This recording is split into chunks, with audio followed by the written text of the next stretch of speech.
that major witness of ours, I guess I have to give the public a heads up that indeed this witness, and this was confirmed by the results of the verification of the distance and the location of that witness who claims to have seen a significant portion of the firefight in the morning of January 25, more or less, this was validated.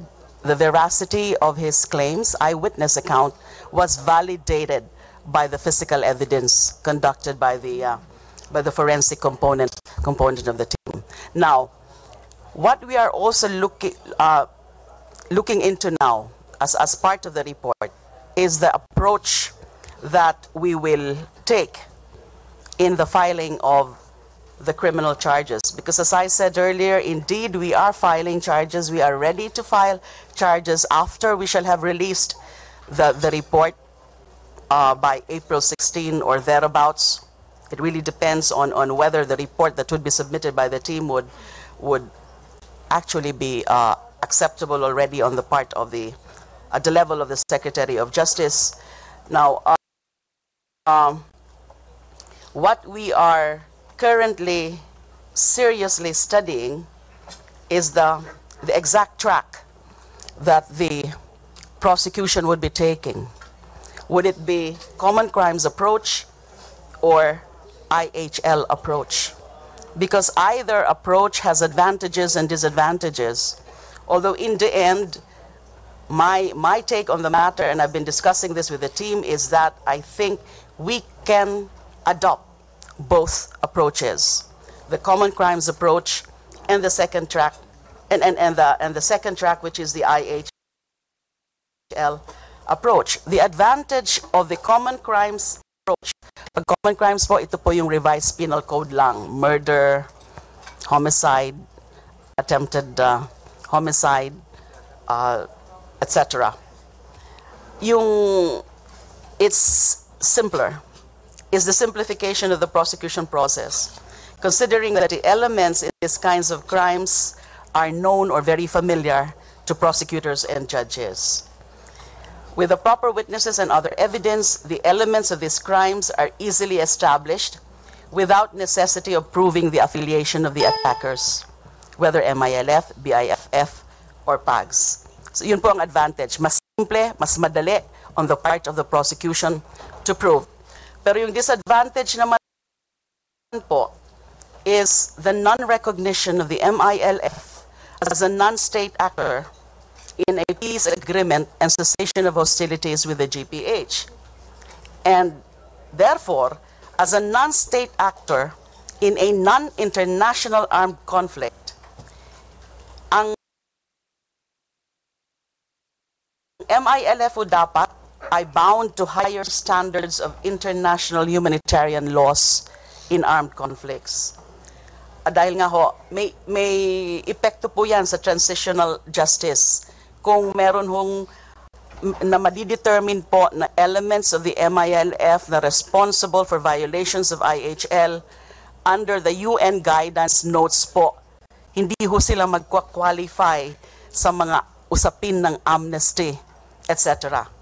Yung naman pong IHL approach, sabi ko nga po, it gives recognition to the MILF as a non-state actor under a non-international armed conflict, whose elements figured in a violation or infraction of an agreement on the cessation of hostilities caused by the GPH, and in so doing might have committed certain excesses during an armed conflict that are prescribed under the Rome Statute and international humanitarian law na inadapt nga ho ng ating Domestic Law Republic Act 9851. This gives recognition to the MILF as a party to the peace process with the government as distinguished from the BIFF and the PAGs, including the de jure recognition under the peace terms on the cessation of hostilities of its right to defend its members and communities from unlawful aggression or unprovoked armed attacks by government forces. Kaya lang po, pag IHL track po ang gagamitin natin,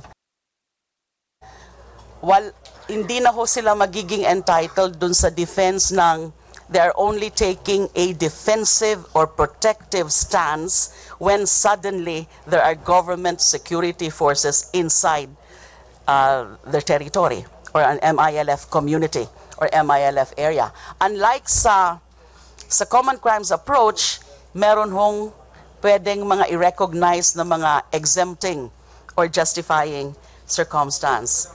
Madam Yes. Secretary, sa paliwanag niyo po para ho sa kalinawan din ng mga taong nakikinig sa publiko po, parang sinasabi niyo na kung common crime approach under the revised penal code, mas magiging mas madali at practical ito para sa ating pamahalaan o Mas sa madali DOJ po. para sa prosecution. Because for the prosecution, Unang-una nga ho, dahil, sige po. unang-una, hindi na kailangan natin i-distinguish yung mga elements, yung mga forces involved, yung MILF, BIFF, and PAGS. We simply need- Lahat sila on equal footing. Kung sino man yung mga found responsible na sila ang mga pumatay, they will be charged accordingly with murder. Simply identify who are the principals, the Opo. accomplices, and the accessories as Opo, provided for under and the revised penal code. Yes po, and challenge nga ho sa amin yan, yung pag-identify sa lahat na iyon. Although as I said, meron ho kaming witness na nakapag-identify na Kung ng sana ilan-ilan. gusto kong itanong, Madam Secretary, we have witnesses that could identify the suspects. We have one Yeah. witness who is now able to identify. Nasa statements na niya, meron ho siyang original statement, meron ho siyang supplemental statement. Kung sino yung although yung iba po, hindi ma-determine, although may pangalan, hindi ma-determine kung MILF or BIFF. At yung iba po, may pangalan, pero hindi ma-determine kung yun ang tunay na pangalan. Meron po kayong witness pero wala po kayong suspect in custody, Madam Secretary. Wala pa po. Wala ho tayong suspects in custody dahil nga po hanapin pa ho natin yung mga in-identify na ng aming witness. Magfa-file pa lang ho. Kasi ho, fact-finding rin po or case build-up kasi ho yung trabaho nung special investigation team namin. Hindi pa ho ito yung preliminary investigation. Correct. Thank you, Madam Secretary, for that clarification, explanation on the development on the case build-up with regards to the Mamasapano incidents. Perhaps we could invite you to attend an executive session in the next hearing of this committee to shed more light on this matter. Madam Secretary, last point, the BOI reports recommend filing of criminal and of administrative charges or cases against those liable. It is our understanding that the quantum of evidence required for filing a criminal cases is different from that of administrative. With criminal cases, we need Yes, Your Honor. beyond reasonable For purposes of preliminary investigation, only probable cause, but for purposes of conviction, proof beyond reasonable Yes, doubts. correct. Administrative naman po, substantive evidence lang po. substantial evidence. Substantial evidence. So, can you enlighten now us, Madam Secretary, on how this would differ in terms of jurisdiction and applicable laws? Particularly, as you have mentioned earlier, that you're prioritizing criminal liability. Po, kung sa criminal liability po, DOJ po yan. Sa preliminary investigation po, prosecutors ho namin ang magdedetermine ng probable cause at pag may probable cause, prosecutors din ho namin ang magfa-file ng proper criminal information in court. That is the criminal aspect. Definitely DOJ po ang may jurisdiction. Sa administrative naman po, now, especially in light of certain findings in the BOI report and even in the Senate report tungkol ho dun sa supposed usurpation of authority by General Purissima and also certain administrative lapses on the part of Director or General Napeñas and possibly other public officers, officials of PNP or even of AFP. Now, depending on the salary grade, if the salary grade is 27 up, the jurisdiction is with the Ombudsman. And I can confirm that the Office of the Ombudsman is also conducting its own fact-finding investigation on the possible administrative and even criminal liabilities on the part of some public officials that figured in the Mamasapano incident as revealed in the various reports now at hand. Maraming salamat po, Madam Secretary. May isang minuto pa, Mr. Chairman. My last question is directed to the chair of the then MILF panel, now chairman of the Bangsamoro Transition Commission. Madam, Mr. Chairman, may I know if he's present in today's hearing as we have requested yesterday, that his appearance be made available for clarification and questioning in today's hearing. Session suspend. Panap nyo raw.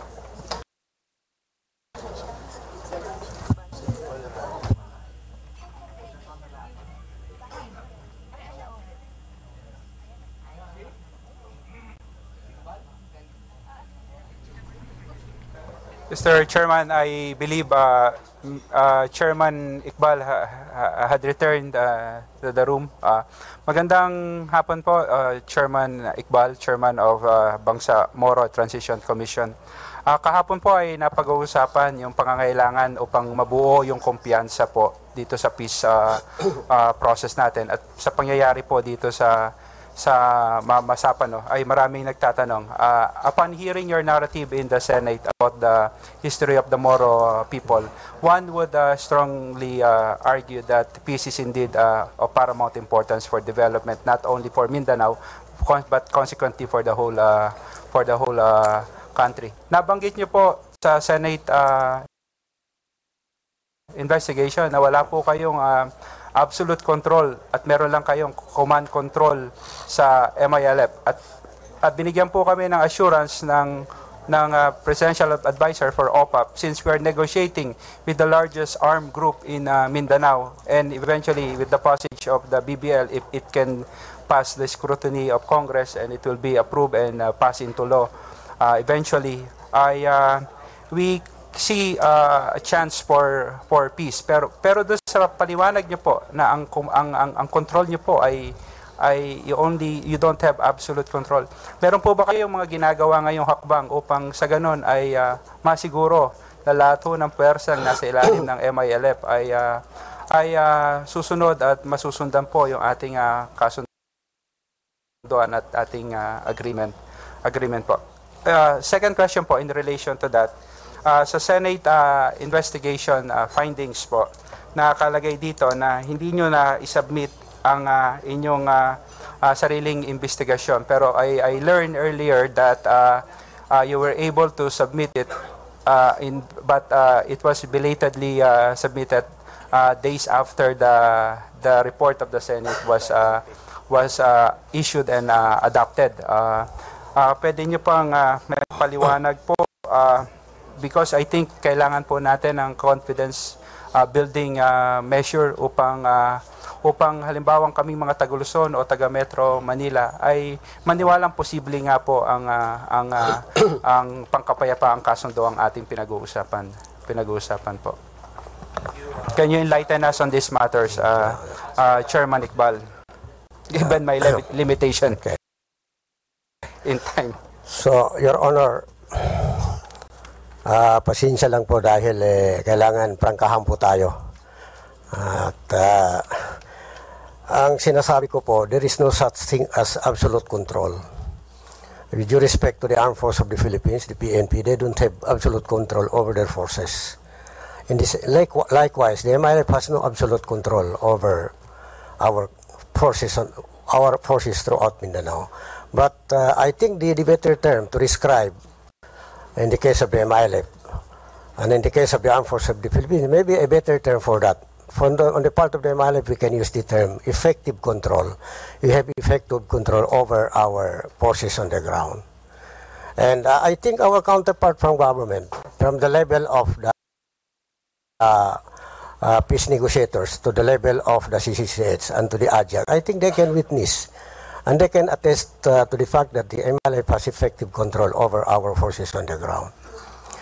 As to the second issue, it's about the MLF report. I think there is some lapses on the part of how would the MLF report would proceed, because we are following protocols of the negotiation which we have established since the beginning when we started to government during the time of President Ramos in 1997.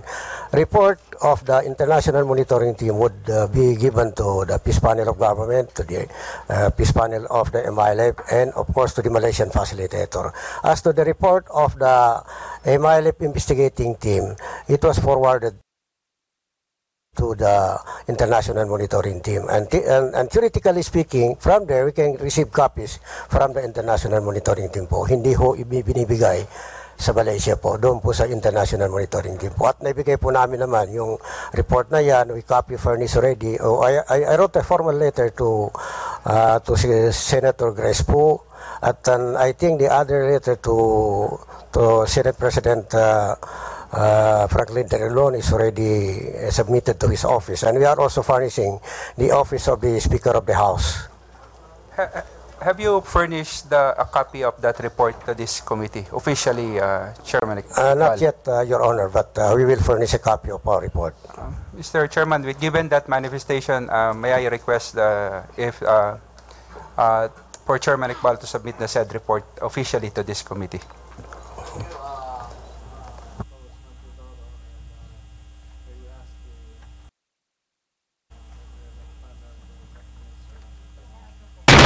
To submit their investigation report to this committee for reference. And I think I just hope it could be in as soon as possible time. Rep Kimi Kowangko is not around. Next is Congressman Pagdilaw. Thank you very much, Mr. Chair. Good afternoon. I'd like to address my first question to Iqbal. First, of course, we would like to... Chairman Iqbal, can you please confirm that you have made a statement in one forum on BBL, and particularly referring to a forum conducted by the Capital Baptist Church, where you were quoted to have answered the query propounded to you, to whom or to what country do you owe your allegiance? And accordingly, your answer is, my allegiance is to Malaysia. I cannot declare my allegiance to the Republic of the Philippines because before this government, I am a rebel. This is precisely why I want a BBL, so that I can have an allegiance to the Philippines. Is this true, Chairman? Your Honor, it's completely distorted. So I was asked whether I owe allegiance to Malaysia. I said no, it's not my country. Okay. I was born in Mindanao, and I hope to die in Mindanao. As to my loyalty to this government of the Republic of the Philippines, if the problem in Mindanao is finally settled, then I will declare my full loyalty to the government of the Republic of the Philippines. But until now, the conflict is still there. That's why we have the ceasefire. That's why we have talked with each other. That's why we signed documents. And then from the signed document, the government organized the Bangsamoro Transition Commission, which crafted the proposed Bangsamoro Basic Law. And if this law is passed in Congress, then it would be implemented. Then we will return to the mainstream society. But until now, it's not yet full. Because we are still a rebel. Technically, we are still a rebel. Thank you, Mr. Chairman. I just want to get it from you directly, whether this statement which I quoted is true or not. Thank you for that. the Secretary of Justice hinted earlier that there will be cases, criminal cases that will be filed. Do you expect that criminal cases will be filed against MILF members? Well, obviously the trend of the statement of the Honorable Secretary of Justice is leading towards that direction. But as to the MILF position, I think we will invoke the ceasefire agreement. Which means that even if cases will be filed, so what would be the course of action of the MILF? Well, as I said, we will invoke the ceasefire agreement. Whatever the ceasefire agreement says, then we have to follow that. And you know, Your Honor, when we signed the ceasefire agreement, as well as the other agreements between the government of the Republic of the Philippines, we signed it with honor and with the intention and with full commitment that we will abide by it. So, may I shift the question to the chair of the Philippine panel? So, as far as that provision cited by Chairman Iqbal, ano po ba yung particular provision? And can you please enlighten these committees, Madam Chair Ferrer? With regard to the ceasefire agreement, and with reference also to the question, my interpretation is that as far as Mr. Iqbal is concerned, the legal framework would be the other framework that was discussed earlier by the Secretary of Justice, which is the framework of international humanitarian law, rather than the revised penal code. That is my interpretation of his response. But in any case, all the ceasefire violations that were enumerated do refer to elements of the international humanitarian law, which is now also a domestic law, Republic Act 9851. So there is correlation between ceasefire violations and this domestic law. Pursuant to the statement of the Secretary of Justice, she hinted that it will be a combination of IHL and domestic or common law. So is this something that we have to prepare for, because this is something that would have to be, or to have a bearing on the BBL and even the active request or by those who are seeking justice, for the death of the SAF troopers. So is this something that you are now anticipating and therefore you're preparing for it? Your Honor, I think the interest is to have fair justice all around, and if that is what is perceived by the people of the Philippines, then we will find that closure in this Mamasapano incident. Of course, our position is that our goal of legislating a good Bangsamoro Basic Law is a much bigger project than on the matter of what happened in Mamasapano on January 25. Well, of course, justice versus peace pursuant to a BBL is something that we'll have to balance, perhaps, because we cannot just say to those who are seeking justice that we are pursuing peace and at any cost, even if we disregard justice. So, Madam Ferrer, there had been cases in the past where, I believe that the panel, the peace panel, had actually participated or had done some actions to make sure that these MILF members who are subject of warrants of arrest can be released from government custody. Is this correct? Is this supported by evidence or facts, Madam Chair? The matter of arrested MILF or MILF members with warrants of arrest has been a continuing discussion between the panels, especially with now that we have a comprehensive agreement and we are moving towards that post-conflict phase, which will include elements of reconciliation and a prospective amnesty program. But if Your Honor, if you are referring to past incidents all legal processes of the law have been followed with respect to specific individuals who may have been charged or may have been slapped with warrants of arrest, if indeed they have been released or have or if their cases of their warrants of arrest have actually been lifted? Well, I'm sure that we follow legal processes, Madam Chair. No? But of course, we can always put pressure so that even our Department of Justice or even the prosecution can be made to at least relax or back off from an aggressive prosecution or pursuing of a case. No? And I refer, of course, to the case of Tondok, Madam Chair. But anyway, I still have how many minutes, Mr. Chair? Last two questions, please. Okay, thank you. Last two questions.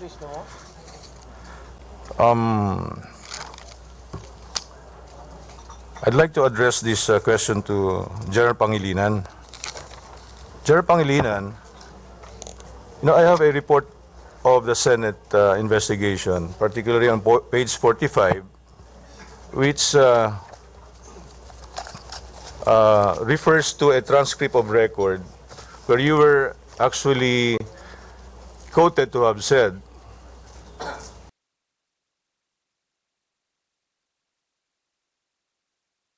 Your Honor, I'll do check the transcript, Your Honor. Yes. Anyway, Mr. Chair, this will be the subject of a further questioning from my colleague, the Honorable Acop, so I'd like to pass on this time for him. He can continue on because there are, I think he is going to press on this particular subject. So thank you, Mr. Chairman. Thank you very much. Thank you, Congressman Pagdilaw. Thank you, General Pangilinan. The next to interpolate is Congressman Acop. Thank you, Mr. Chair.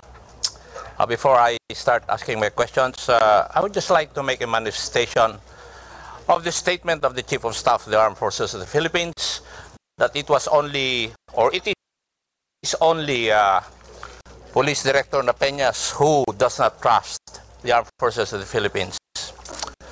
I think General Katapang is of the stature to know that there are certain operations in the Armed Forces of the Philippines and in the Philippine National Police which are considered secret or special operations. And the principle of need-to-know basis comes into play. And in the case of General Napeñas, this came into play. It's not that he did not trust the Armed Forces of the Philippines. It was because it was necessary to accomplish the mission given him. The United States of America, through its U.S. Navy SEALs, took out Bin Laden without the knowledge or without informing the country where he is, Pakistan. So that is a non-issue. I think it's not mistrust, it is rivalry. To my